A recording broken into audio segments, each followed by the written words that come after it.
వాక్య ధ్యానంలోనికి మనం వెళ్ళిపోదాం. ముందుగా దేవాది దేవునికి కోట్లాది కృతజ్ఞతాస్తుతులు, మహిమ ఘనత ప్రభావాలు చెల్లించుకొంచున్నాను. ఇక్కడున్న దైవజనులకు, కూడి వచ్చిన మీ అందరికి కూడా పేరు పేరున ప్రత్యేకమైన వందనాలు. ఈరోజు పరిశుద్ధాత్మ దేవుడు మనల్ని ప్రేమించి మనతో మాట్లాడాలని ఆశపడుతున్న సంగతులను హెబ్రీయులకు రాసిన పత్రిక 11వ అధ్యాయము 24 నుంచి 27 వచనాల వరకు చూద్దామా. మోషే పెద్దవాడైనప్పుడు విశ్వాసమును బట్టి ఐగుప్తు ధనము కంటే క్రీస్తు విషయమైన నింద గొప్ప భాగ్యమని ఎంచుకొని అల్పకాలము పాపభోగము అనుభవించుట కంటే దేవుని ప్రజలతో శ్రమ అనుభవించుట మేలని యోచించి ఫరో కుమార్తె యొక్క కుమారుడని అనిపించుకొనుటకు ఒప్పుకొనలేదు. ఏలయనగా అతడు ప్రతిఫలముగా కలుగబోవు బహుమానమందు దృష్టి ఉంచెను. విశ్వాసమును బట్టి అతడు అదృశ్యుడైన వానిని చూచుచున్నట్టు స్థిర బుద్ధి గలవాడై రాజాగ్రహమునకు భయపడక ఐగుప్తును విడిచిపోయెను. క్రీస్తు వలె ఉండుటకు, క్రీస్తు పోలికలోనికి మారుటకు, క్రీస్తు స్వారూప్యము గలవారమగుటకు మనము ఆయన అడుగుజాడల్ని వెంబడించాలని, ఆయన మనసును కలిగి జీవించాలని, అన్ని విషయములలో ఎదగాలి అని గత వారమే మనం ధ్యానం చేసాం. అయితే మనకు అర్థం కావాల్సిన ఒక సంగతి, ఒక విషయం ఏంటంటే, అన్ని విషయముల్లో ఎదగడం అంటే లేదా వయస్సుకు రావడం అంటే ఏంటి అని కొన్ని సంగతులు కూడా మనం ధ్యానం చేసాం. ఏంటయ్యా అంటే, క్రిందకు వేరు తనడం అని, లోతుకు రావడం అని, శిష్యుని స్థాయికి శిఖరపు అనుభవానికి ఎక్కడము ఎదగడం అని కొన్ని సంగతులను మనం ధ్యానం చేసాం. అయితే ఈ రోజు మనం అర్థం చేసుకోవాల్సిన మరొక విషయం ఏంటంటే, అన్ని విషయములలో ఎదిగిన, వయసుకు వచ్చిన సంపూర్ణులు, పరిపూర్ణులైన ప్రతి ఒక్కరు కూడా కలిగి ఉండవలసిన, కనబరచవలసిన ఒక లక్షణము ఏందయ్యా అంటే స్థిర బుద్ధి. ఏంటంట? నా మాటలు మీకు అర్థమవుతున్నాయా? వయస్సుకు వచ్చిన వారు, అన్ని విషయములలో ఎదిగిన వారు, సంపూర్ణులు, పరిపూర్ణులైన ప్రతి ఒక్కరు కూడా స్థిర బుద్ధి కలిగిన వారై ఉండాలి. అందుకే ఈరోజు మన వాక్యాంశము, మన ధ్యానాంశము స్థిర బుద్ధి గలవారై. ఈరోజు మన వాక్యాంశం ఏంటంట? స్థిర బుద్ధి గలవారై. ఇందాక మనం చదివిన మూల వాక్యంలో 24వ వచనంలో ఏమో మోషే పెద్దవాడైనప్పుడు అన్న మాట రాయబడి ఉంది. 27వ వచనంలో ఏమో విశ్వాసమును బట్టి అతడు స్థిర బుద్ధి గలవాడై. అంటే దాని అర్థం, మోషే పెద్దవాడైనప్పుడు అతడు స్థిర బుద్ధి కలిగిన వాడు అయ్యాడు. అతడు స్థిర బుద్ధి కలిగిన వాడై, అతడు పెద్దవాడైనాక, అతడు వయస్సుకు వచ్చాక అతడు ఏం చేశాడు అంటే గనక, అతడు ఏం చేశాడు? ఐగుప్తు ధనం కన్నా క్రీస్తు విషయమైన నింద గొప్ప భాగ్యమని ఎంచాడు. అంతేకాదు, అల్పకాలము పాపభోగం అనుభవించడం కన్నా దేవుడి ప్రజలతో శ్రమ అనుభవించడం మేలని యోచించాడు. ఫరో కుమార్తె కొడుకని అనిపించుకోవడానికి ఒప్పుకోలేదు. రాజాగ్రహానికి భయపడలేదు. ఐగుప్తును విడిచిపెట్టాడు. బహుమానమందు దృష్టి ఉంచాడు. అర్థమవుతుందా? స్థిర బుద్ధి కలిగిన వాడై మోషే ఏం చేశాడంటే, ధనం కంటే నింద భాగ్యమని ఎంచాడు. పాపభోగం అనుభవించడం కన్నా శ్రమ అనుభవించడం మేలని యోచించాడు. కొన్ని ఒప్పుకోలా, కొన్ని విడిచిపెట్టాడు. బహుమానమందు దృష్టి ఉంచాడు. దేనికి భయపడలేదు. ఈరోజు స్థిర బుద్ధి గలవారై అన్న ఈ వాక్యము ద్వారముగా లేదా ఈ వర్తమానము ద్వారముగా మనం అర్థం చేసుకోవాల్సిన ఒక సంగతి ఏంటయ్యా అంటే గనక, స్థిర బుద్ధి కలిగిన వారు బహుమానమందు దృష్టి ఉంచుతారు. కొన్నింటిని ఒప్పుకోరు, కొన్నింటిని విడిచిపెట్టడానికి, కోల్పోవడానికి ఇష్టపడతారు. దేవునికి భయపడతారు, దేనికి భయపడరు. దేనిని గొప్ప భాగ్యంగా ఎంచాలో, అలాగే వేటిని మేలని యోచించాలో బాగుగా ఎరిగిన వారై ఉంటారు. స్థిర బుద్ధి గలవారై ఉండడం అంటే ఏంటి, స్థిర బుద్ధి గలవారమై మనం ఎలా ఉండాలి అన్న సంగతిని ఈ రాత్రి పరిశుద్ధాత్మ దేవుని సహాయంతో తెలుసుకుందాం, నేర్చుకుందాం. స్థిర బుద్ధికి వ్యతిరేక పదాలు ఏంటయ్యా అంటే సాధారణంగా అన్నిటికీ అర్థాలు, నానార్థాలు, వ్యతిరేక పదాలు, పర్యాయ పదాలు ఇలా ఉంటాయి కదా. అలాగే స్థిర బుద్ధికి వ్యతిరేక పదాలు ఏందయ్యా అంటే ద్విమనస్సు. ఏంటంట? చంచల మనస్సు, నిలకడలేని మనస్సు. స్థిర బుద్ధి గలవారై అన్న ఈ వర్తమానంలో మనకు అర్థం కావాల్సిన ఒక విషయం ఏందయ్యా అంటే వయస్సుకు రావాలని, శిఖరపు అనుభవానికి ఎక్కాలని, శిష్యుని స్థాయికి ఎదగాలని, అన్ని విషయములలో ఎదగాలని ఒక ఆశ కలిగిన, ప్రయాసపడుతున్న ప్రతి ఒక్కరూ కూడా కలిగి ఉండాల్సిన ఒక లక్షణం ఇది, స్థిర బుద్ధి కలిగి ఉండడం. మనం స్థిర బుద్ధి గలవారం అవ్వాలి. స్థిర బుద్ధి కలిగి ఉండడం అంటే ఏంటని అర్థం చేసుకునే ప్రయత్నంగా దాని వ్యతిరేక పదాలు మనం చూస్తే దానికి వ్యతిరేకమైన పదాలు ఏంటంట? ద్విమనస్సు, చంచల మనస్సు, నిలకడలేని మనస్సు. అయితే మనము ఆ రీతిగా ఉండకూడదని, మనము ఏ ఏ విషయాల్లో కదలని వారము, స్థిరులము, నిలకడ కలిగిన వారము, స్థిర బుద్ధి కలిగిన వారమై ఉండాలో అని పరిశుద్ధాత్మ దేవుని సహాయంతో ఈరోజు ఉన్న సమయంలోనే తెలుసుకునే, నేర్చుకునే ప్రయత్నాన్ని చేద్దాం. అందుకు మొదట మనము ఏ ఏ విషయాల్లో స్థిరులముగా, కదలని వారముగా, నిలకడగలిగిన వారిగా ఉండాలంటే మొదటి రాజుల గ్రంథము 18వ అధ్యాయము 21వ వచనాన్ని చూద్దాం.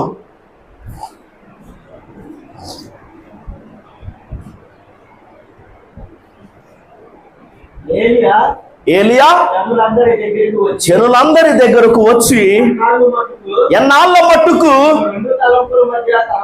మీరు 2 తలంపుల మధ్య తడబడుచుందురు? యెహోవా దేవుడైతే ఆయనను అనుసరించుడి, బయలు దేవుడైతే వారిని అనుసరించుడి అని ప్రకటన చేయగా ఆహాబు భార్య అయిన యెజబెలు బయలు ఆషేరాదేవి ప్రవక్తలను పోషిస్తుంది. యెహోవా ప్రవక్తలను చంపుతుంది, హతం చేస్తుంది.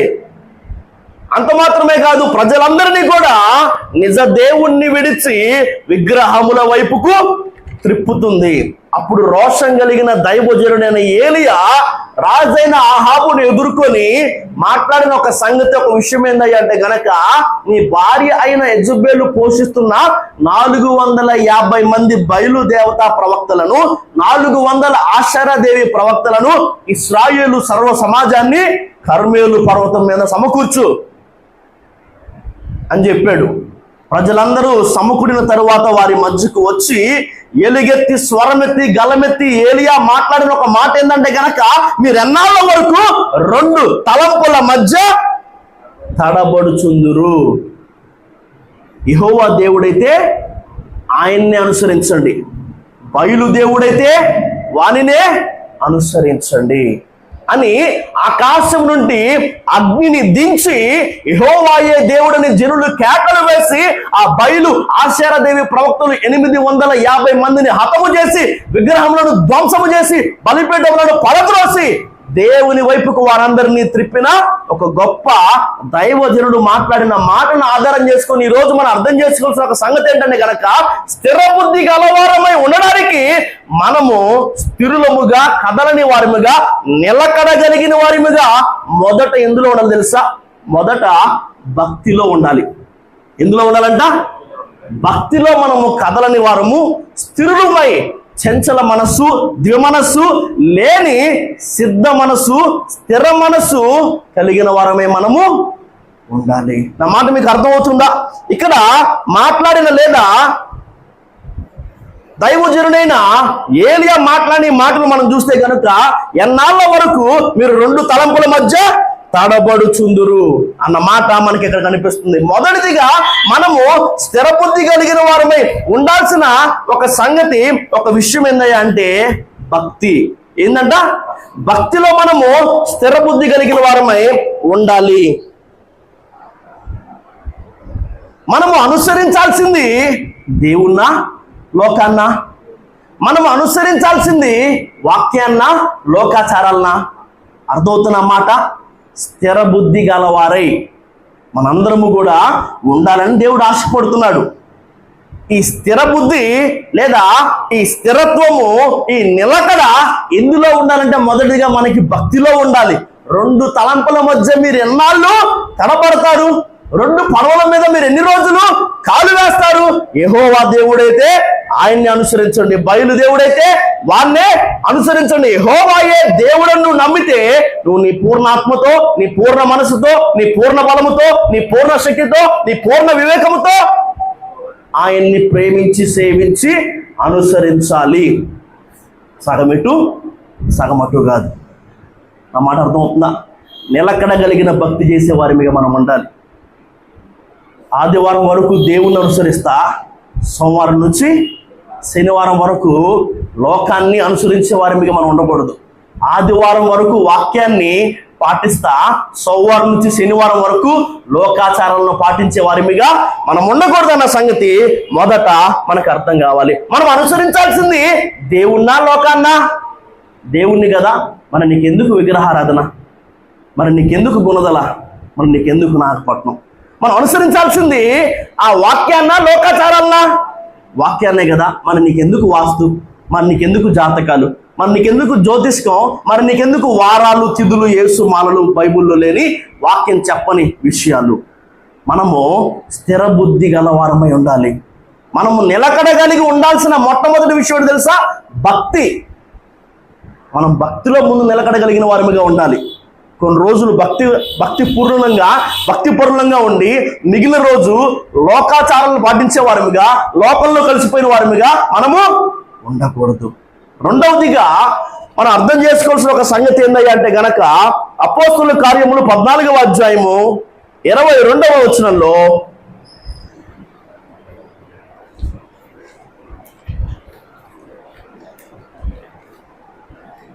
స్థిర బుద్ధి గలవారే అనే వర్తమానంలో అపోస్తలుల కార్యములు 14:22 శిష్యుల మనస్సులను దృఢపరచి విశ్వాసమందు నిలకడగా ఉండవలననియు అనేక శ్రమలను అనుభవించి మనము దేవుని రాజ్యములో ప్రవేశింపవలననియు వారిని హెచ్చరించిరి. ఈరోజు మనం అర్థం చేసుకోవాల్సిన రెండో విషయం ఏంటంటే స్థిర బుద్ధి గలవారై ఉండాలి, ఉండుడి అన్న ఈ వర్తమానంలో మొదట మనం ఎందులో కదలని వారము, నిశ్చలము, స్థిరులై ఉండాలి. భక్తిలో. కొన్ని రోజులు ఇటు, కొన్ని రోజులు అటు కాదు. కొన్ని రోజులు దేవుణ్ణి, కొన్ని రోజులు లోకాన్ని కాదు. కొన్ని రోజులు వాక్యాన్ని, కొన్ని రోజులు లోకాచారాన్ని కాదు. అనుసరిస్తే దేన్నైనా ఒక్కదాన్నే క్రమంగా ఖచ్చితంగా అనుసరించాలి. రెండవది మనం నిలకడగా ఉండాల్సింది ఎందులో అంటే మనము విశ్వాసములో నిలకడగా ఉండాలి.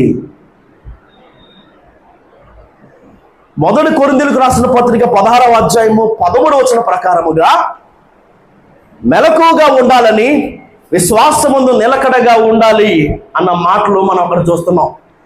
రెండో కొరింథీయులకు రాసిన పత్రిక 1వ అధ్యాయం 24వ వచనం ప్రకారముగా విశ్వాసము చేతనే మీరు నిలకడగా ఉన్నారని. ఒక వ్యక్తి నిలకడగా ఉండాలంటే అందుకు ఆధారము విశ్వాసమే అన్న సంగతి ఈ రాత్రి మనకు అర్థం కావాలి. స్థిర బుద్ధి గలవారనే వర్తమానంలో మొదటిదిగా మనము స్థిరముగా, నిశ్చలముగా, కదలని వారముగా, చంచలత్వము లేని వారముగా భక్తి విషయంలో ఉండాలి. రెండవది విశ్వాస విషయంలో ఉండాలి. నిలకడ కలిగిన విశ్వాసము చివరి వరకు ఆయన వైపే చూస్తుంది. మనుషుల వైపు కానీ, నీళ్ళ వైపు కానీ, గాలి వైపు కానీ, అల్ల వైపు కానీ చూడదు. నిలకడ కలిగిన విశ్వాసము ఉద్యోగం పోతుందని తెలిసినా గాని రాతి బాణల్లో తమ చేతులతో పోసిన నీళ్ళనే ముంచి విందు ప్రధాని దగ్గరకు తీసుకువెళ్ళగలిగేలాగా చేస్తుంది. నిలకడ కలిగిన విశ్వాసము చనిపోయిన 4 రోజుల తర్వాత అయినా కానీ రాయిని దొర్లించగలుగుతుంది. నిలకడ కలిగిన విశ్వాసము ఏడ్చుచున్న వారిని, గొల్లు చేస్తున్న వారిని, ప్రలాపిస్తున్న వారిని, బంధువులను సైతం బయటికి పంపించగలుగుతుంది. నిలకడ కలిగిన విశ్వాసము వయస్సు గతించిన తరువాత కూడా గర్భాన్ని ధరించడానికి శక్తిని ఇస్తుంది. నిలకడ కలిగిన విశ్వాసము అగ్నిగుండంలోనికి వెళ్ళడానికైనా, సింహాల గుహలో పడద్రోయబడ్డానికైనా, రాళ్లతో కొట్టబడ్డానికైనా, రంపాలతో కొయ్యబడ్డానికైనా, ఖడ్గముతో చంపబడ్డానికైనా, ఉన్నవన్నీ పోగొట్టుకోవడానికైనా ఇష్టపడుతుంది. పిరికితనముతో పారిపోకుండా రొమ్ము విరుచుకొని నిలబడేలాగా చేస్తుంది. సమయం లేదు కాబట్టి త్వరగా వీటిని చెప్తూ ముందుకు వెళ్ళాలన్న ప్రయత్నం చేస్తున్నాను. గాలి వైపు, అలల వైపు, మనుషుల వైపు చూసింది ఎవరంట? పేతురు కదా. మరి తమ చేతులతోనే ముంచిన నీళ్లు విందు ప్రధాన దగ్గరికి తీసుకుని వెళ్ళింది ఎవరంట? కానా వివాహంలో 4 రోజులు అయిన తర్వాత కూడా రాయిని దొర్లించింది ఏ సందర్భంలో? లాజరు చనిపోయే సందర్భంలో. యాయూరు కుమార్తె చనిపోయినప్పుడే కదా గొల్లు చేస్తున్న వారిని, ప్రలాపించే వారిని, బంధువులు సైతం యాయూరు ఏం చేశాడు? బయటికి పంపించేశాడు. వయస్సు గతించిన తర్వాత కూడా శారా ఏం చేసిందంట? గర్భాన్ని ధరించడానికి శక్తిని పొందగలిగింది. నిలకడగలిగిన విశ్వాసంలో సందేహం ఉండదు. నిలకడగలిగిన విశ్వాసములో వెలిచూపు ఉండదు. ఈ రాత్రి మనకు అర్థం కావాల్సిన విషయం అదే. మనము స్థిర బుద్ధి గలవారమై ఉండాలి. భక్తిలో నిలకడ కలిగిన వారిమిగా ఉండాలి. 2 విశ్వాసములో నిలకడ కలిగిన వారిమిగా ఉండాలి. నిలకడ కలిగిన విశ్వాసములో వెలిచూపు ఉండదు. నిలకడ కలిగిన విశ్వాసములో సందేహం ఉండదు. నా చేతులతో నేనే కదా నీళ్లు పోసింది, ఇంకా ద్రాక్షరసంగా మారలేదు కదా, మా బాస్ దగ్గరికి తీసుకెళ్ళమంటున్నాడు, విందు ప్రధాని దగ్గరికి నేను తీసుకెళ్ళినప్పుడు ఇంకా ద్రాక్షరసంగా మారపోతే నా ఉద్యోగం పోయింది, నాకెందుకు వచ్చిందిరా బాధ అన్న సందేహం వారిలో ఉంటే ఆ రోజు నీరు ద్రాక్షరసం అయ్యేది కాదు. చనిపోయి ఇప్పటికే 4 రోజులు అయింది, వాసన వచ్చింది. ఇప్పుడు రాయి తీస్తే ఊరికి అరిస్తాం.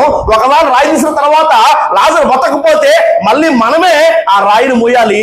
ఎందుకు అని సందేహించుంటే కనుక లాజరు ఆ రోజు బ్రతికేవాడు కాదు. సరే, చచ్చిపోయిన కూతురు ఎలాగో చచ్చిపోయింది కాబట్టి మనకి ఇంకా మిగిలింది బంధువులే కాబట్టి వీళ్ళని బయటికి పంపించేసిన తర్వాత నా కూతురు బతకపోతే వీళ్ళని కూడా పోగొట్టుకుంటున్న సందేహం యాయుడిలో ఉండుంటే ఆ రోజు ఆ చిన్నది బతికేది కాదు. ఈరోజు మనకు అర్థం కావాల్సిన ఒక విషయం తెలుసా? గొప్ప గొప్ప కార్యాలు దేవుడి నుంచి చూడాలంటే నీలో నిలకడగలిగిన విశ్వాసం ఉండాలి. నిలకడగలిగిన విశ్వాసములో వెలిచూపు ఉండదు. నిలకడగలిగిన విశ్వాసములో సందేహము ఉండదు. అందుకే భక్తుడు ఒక పాట రాశాడు. ఎర్ర సముద్రమును దాటావు గాని కానాను చేరలేకపోయావు, ఆత్మానుసారమైన ఆరంభమే గాని శరీరుడవై దిగజారిపోయావు. నిలకడ లేక ఎంతకాలం, నిలకడ లేక ఎంతకాలం. ఈ మాటలు ఎవరి గురించి రాయబడ్డాయంట? ఇశ్రాయేలీయుల గురించి. వారు ఏం చేశారు? ఐగుప్తును విడిచిపెట్టారు. వారు ఏం చేశారు? ఎర్ర సముద్రాన్ని దాటారు. వారు ఏం చేశారు? అరణ్య ప్రయాణం చేశారు. అరణ్య ప్రయాణంలో పోషించబడ్డారు, కానీ వాగ్దాన భూమిని చేరలేకపోయారు, కానాన్లో అడుగు పెట్టలేకపోయారు. దానికి కారణం నిలకడగలిగిన విశ్వాసం వారిలో లేదు. వెలుచూపు, సందేహం. మాటి మాటికి అదే సందేహం, మాటి మాటికి అదే వెనక చూపు, వెలుచూపు. ఈరోజు మనం అర్థం చేసుకోవాల్సిన ఒక విషయం తెలుసా? మనము స్థిర బుద్ధి కలిగిన వారమై భక్తిలో ఉండాలి, విశ్వాసములో ఉండాలి. మూడవ సంగతి చూద్దామా? అంత మాత్రమే కాదు, ఒకసారి ఈ మాట చూసుకొని ముందుకెళ్ళిపోదాం. యాకోబు పత్రిక 1వ అధ్యాయము 6-8 వచనాలు. సమయం లేదు కాబట్టి నేనే చెబుతున్నాను, చూడండి. యాకోబు 1:6-8. అయితే అతడు ఏమాత్రమును సందేహింపక విశ్వాసముతో అడుగవలను. సందేహించువాడు గాలి చేత రేపబడి ఎగిరిపడు సముద్ర తరంగమును పోలియుండును. అట్టి మనుషుడు ద్విమనస్కుడై తన సమస్త మార్గముల యందు అస్థిరుడు గనుక ప్రభు వల్ల తనకేమైనను దొరుకునని తలంచుకొనరాదు. ఎవరైతే సందేహిస్తారో వారు అస్థిరులు, వారు ద్విమనస్కులు. వారికి దేవుడి దగ్గర నుంచి ఏది దొరకదు. అంతేకాదు, పేతురు రాసిన 1వ పత్రిక 5వ అధ్యాయం 9వ వచనంలో రాయబడిన మాట, విశ్వాసమందు స్థిరులై అపవాదిని ఎదిరించండి అన్న మాట రాయబడి ఉంది. విశ్వాసమందు స్థిరులై మనం ఏం చేయాలంటే అపవాదిని ఎదిరించాలి. అంతేకాదు, గొప్ప కార్యాలు, గొప్ప అద్భుతాలు దేవుడి దగ్గర నుంచి మనం పొందుకోవాలంటే మనము సందేహము లేని స్థిరులమై, సిద్ధ మనస్సు కలిగిన వారమై, స్థిర మనస్సు కలిగిన వారమై, మనము నిశ్చలులముగా నిలకడగలిగిన విశ్వాసం కలిగిన వారిగా ఉంటేనే దేవుడి నుంచి మనం గొప్ప కార్యాలను పొందగలుగుతాం, చూడగలుగుతాం. అలాగే నీ విశ్వాసం ఎలాంటిదే ఉండాలంటే గనక దేవుని నుంచి గొప్ప గొప్ప వాటిని ఆశించేదిగా మాత్రమే కాదు, దేవుని కోసం గొప్ప గొప్ప వాటిని చేయగలిగిందిగా, గొప్ప గొప్ప వాటిని వదులుకోగలిగినదిగా ఉండాలి.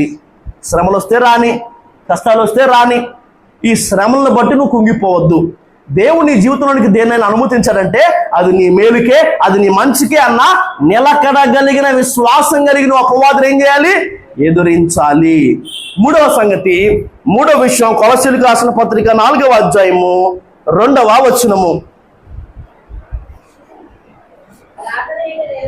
ప్రార్థన యందు నిలకడగా ఉండి కృతజ్ఞత గలవారై దాని యందు మెలకువగా ఉండుడి.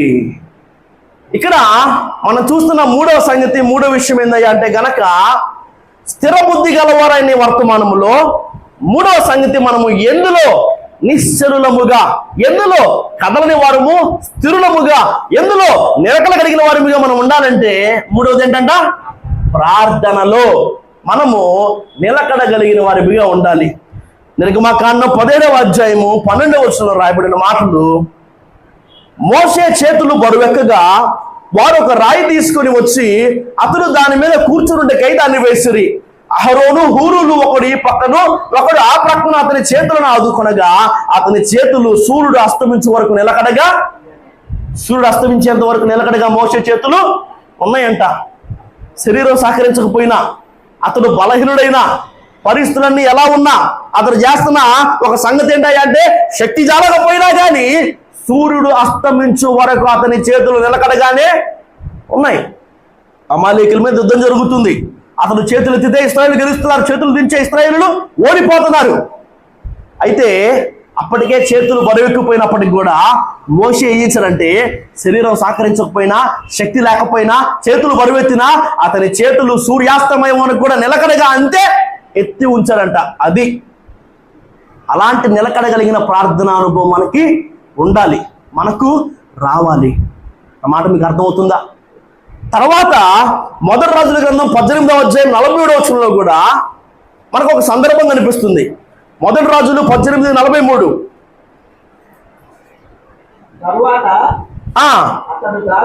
తరువాత అతడు తన దాసుని పిలిచి, నీవు పైకి పోయి సముద్రం వైపు చూడమనగా వాడు మెరక ఎక్కి పారజూచి ఏమీ కనబడలేదనగా అతడు ఇంకా 7 మార్లు పోయి చూడమని చెప్పాను.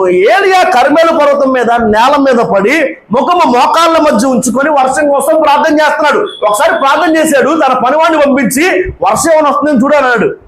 కాస్త ఎత్తైన చోటుకి ఎక్కి చూశాడు, సముద్రం వైపు ఏం రావట్లేదని చెప్పాడు. ఏం పర్లేదని 2సార్లు చేశాడు, చూడమన్నాడు, చూశాడు, ఏం రావట్లేదు. 3, 4, 5, 6, 7 సార్లు ప్రార్థన చేసి చూడమంటే 7వసారి అరచేయంత మేఘం కనిపించిందంట. వెలుచూపు కలిగిన విశ్వాస స్థాయిలో ఉన్న ఈ దాసుడు బహుశా అనుకుని ఉండొచ్చు, ఎంతసేపు ప్రార్థన చేసినా ఏముందిలే అరచేయంత మేఘమే కదా అని. అయితే గనక కథలని నిలకడ కలిగిన స్థిరమైన విశ్వాసం ఉన్న ఈ ఏలియా అరచేయంత మేఘం అనే సూచనను చూసి ఏం చెప్పాడు తెలుసా? మోపైన వాన కురవబోతుందనే ధ్వని నాకు వినిపిస్తుందని చెప్పాడు. ఏం చెబుతున్నా? మోపైన వాన కురవబోతున్న ధ్వని నాకు వినపడుతుంది. ఒకడేమో వెలుచూపుతో చూస్తా అరచేయంత మేఘమే కదా ఎన్నిసార్లు ప్రార్థన చేసిన అనుకుంటున్నాడు. ఇంకొకడేమో అరచేయంత మేఘం అనే సూచనలు చూసి మోపైన వాన దేవుడు నా కోసం కురిపించబోతున్న విశ్వాస స్థాయిలో ఉన్నాడు. మనము మోషేలాగా, మనము ఏలియాలాగా నిలకడగలిగిన ప్రార్థనా అనుభవాన్ని కలిగిన వారిగా ఉండాలి. ఏంటంటే సార్ ప్రార్థన చేసినా కానీ ఏం కదలట్లేదు, ఏం మారట్లేదు, ఏం జరగట్లేదు అనుకొని ఆపేసేవారు ఎందరో అయితే కనుక మోషే ఏం చేశారంట? చేతులు బరువెక్కినా, శరీరం సహకరించకపోయినా, శక్తి లేకపోయినా సాయంకాలం వరకు, సూర్యాస్తమయం వరకు చేతులు ఎత్తే ఉంచాడు. ఒకసారి, రెండోసారి, మూడోసారి, 4వసారి, 5, 6 సార్లు ప్రార్థన చేసినప్పటికి కూడా ఏ మార్పు లేకపోయినా కానీ 7వసారి కూడా విశ్వాసం కలిగి అతను ఏం చేయగలిగాడంట? ప్రార్థన చేయగలిగాడు. మోపైన వాన అదే రీతిగా ఆ రోజు కురిసింది. మనం కూడా దానియేలు వలె మరణ శాస్త్రం ఉన్నా కానీ ప్రార్థించే వారి మీద ఉండాలి. విన్నట్టుగా వెళ్ళిపోతున్నా కానీ వెంటపడి తన కూతురు బాగు చేయమని, తన కూతుర్ని స్వస్థపరచమని యేసయ్యను అడిగిన కనాను స్త్రీ వలె మనం ఉండాలి. నిలకడగలిగిన ప్రార్థన అనుభవం మనందరికీ ఉండాలి. 4వ సంగతి మనం చూసినట్లయితే కనుక స్థిర బుద్ధి గలవారనే వర్తమానములో మనము ఏ విషయాల్లో స్థిరులముగా, కదలని వారముగా, చంచలత్వము లేని వారముగా, నిలకడగా ఉండాలని చూసామంటే ఎంతవరకు? మొదటిది భక్తిలో, రెండవది విశ్వాసములో, మూడవది ప్రార్థనలో. సమయం లేదు కాబట్టి నేనే త్వరగా నా మాటలు చెప్తూ వెళ్తాను. రూతు గ్రంథం 2వ అధ్యాయము 8వ వచనం. రూతు గ్రంథం 2వ అధ్యాయము 8వ వచనం. అప్పుడు బోయాజు రూతుతో, నా కుమారి, నా మాట వినుము, వేరొక పొలములో ఏరుకొనుటకు పోవద్దు, దీనిని విడిచిపోవద్దు, ఇచ్చట నా పనికత్తెల యొద్ద నిలకడగా ఉండుము అని బోయాజు రూతుతో చెప్తున్న మాట ఏంటి తెలుసా? నువ్వు ఈ పొలాన్ని విడిచిపోవద్దు, వేరొక పొలములోనికి పరిగెనేరుకోవడానికి నువ్వు పోవద్దు, ఇక్కడే నిలకడగా ఉండు. నువ్వు నిలకడగా ఎక్కడ ఉండాలి తెలుసా? నువ్వు నిలకడగా సంఘంలో ఉండాలి, నువ్వు నిలకడగా దేవుని మందికి రావడంలో ఉండాలి. ఒక ఆదివారం వస్తే 2 ఆదివారాలు రావు. పెళ్ళని, ఫంక్షన్ అని, పెద్ద మనుషులు అయ్యారని, భోజనాలని, చచ్చిపోయారని ఏదో ఒకటి చెప్పి ఒక ఆదివారం వస్తావు, 2 ఆదివారాలు మానేస్తావు. నీలో ఏం లేదు? నిలకడ లేదు. మందిరానికి రావడంలో నువ్వు ఎలా ఉన్నావు? దివమనస్సు కలిగి చంచలుడువై నువ్వు ఉన్నావు. అందుకే కొన్నిసార్లు వస్తున్నావు, కొన్నిసార్లు రావట్లేదు. ఈ మాట మనం ఎలా అర్థం చేసుకోవచ్చు అంటే, మరొక కోణంలో నువ్వు ఏం చేస్తావంటే, కుమారి ఈ పొలంలోనే ఉండు, దీన్ని విడిచి వేరొక పొలములోనికి పోవద్దు అంటే దగ్గరగా 40 రోజులు మనం రూతు గ్రంథ ధ్యానాల్లో ఈ సంగతులను ధ్యానించాం. పరమ బోయాజు మన ప్రభు అయిన యేసుక్రీస్తు వారు, ఆయన బోయాజుని గురించి మనం ధ్యానం చేస్తూ ఆ సందర్భంలో మాట్లాడుకున్న మాట, బోయాజు ధనవంతుడు, బోయాజు బలవంతుడని. బోయాజు మిక్కిలి ఆస్తి కలిగిన వాడు. అలాంటి ఆస్తి కలిగిన వాడు, అలాంటి ధనవంతుడు, అలాంటి బలవంతుని పొలంలోనే నీకు దొరకంది ఏదో వేరొకరి పొలంలో ఎలా దొరికిద్దని అక్కడికి వెళ్తావు. అంతేనా కాదా? దేవుని మందిరంలో ఆయన సర్వశక్తిమంతుడు, ఆయన సర్వ సంపన్నుడు, ఆయన వాళ్ళు వీళ్ళని భేదం లేదు, కానీ ఒక్క ప్రభువే అందరికీ ప్రభు అయ్యింది. తనకు ప్రార్థన చేయు వారు అందరి కృప చూపుటకు ఐశ్వర్యవంతుడై ఉన్నాడు కదా. ఆయన మందిరములో, ఆయన సన్నిధిలో, ఆయన సంఘములో, ఆయన సహవాసంలో నీకు దొరకందేదో బయట దొరికిద్దని నువ్వు ఎలా అనుకుంటున్నావు? అక్కడికి ఎందుకు వెళ్తున్నావు? ఈ పొలాన్ని నువ్వేం చేయకూడదు? విడిచిపెట్టకూడదు. నిలకడగలిగి నువ్వు ఈ పొలంలో ఉండాలి, దేవుని మందిరానికి రావాలి. ఇక్కడ దొరకందేదో అక్కడ దొరికిద్దని నువ్వు అనుకోవడం అది నీ పొరపాటు. లేఖనాలు మనం చూస్తే కనుక యెరూషలేములో లేనిదేదో యెరికోలో ఉందని ఒక వ్యక్తి అనుకున్నాడంట. అంతేకాదు బెత్లెహేములో లేనిదేదో మోయాబులో దొరుకుతుందని ఒక కుటుంబం అనుకుందంట. కానాన్లో లేనిదేదో ఐగుప్తులో ఉంది, మేము మిస్ అయిపోతున్నాం అనుకున్నారంట కొందరు. తండ్రి ఇంటిలో లేనిదేదో దూరదేశంలో దొరుకుతుంది అనుకున్నాడంట ఒక కుమారుడు. అబ్రహాము దగ్గర లేనిది ఏదో సొదొమ గొమొరలో అందుతుంది అనుకున్నట్టు ఒక వ్యక్తి. వాళ్ళందరూ ఏమైపోయారు? నష్టపోయారు. నువ్వు స్థిర బుద్ధి గలదానవై, నువ్వు స్థిర బుద్ధి గలవాడవై నిలకడగలిగి పొలములో దేవుని మందిరానికి రావాలి. 5వదిగా మొదటి తిమోతికి రాసిన మొదటి పత్రిక 3వ అధ్యాయం 8వ వచనము. ద్విమనస్కులు అన్న ఒక పదం అక్కడ కనిపిస్తుంది. 3:8. ద్విమనస్కులు అన్న మాట ఉందా? ఫుట్ నోట్లో ఏముంది? నాలుకలు గలవారు. మనము స్థిర బుద్ధి గలవారమై ఉండాలి. మనము కదలని వారము, చంచలత్వము లేని వారమై నిలకడ కలిగి ఉండాలి. అందుకుగాను ఇంతవరకు 4 విషయాలు చూసాము: భక్తిలో, విశ్వాసములో, ప్రార్థనలో, పొలములో. 5వదిగా మాటలో నువ్వు నిలకడ కలిగి ఉండాలి.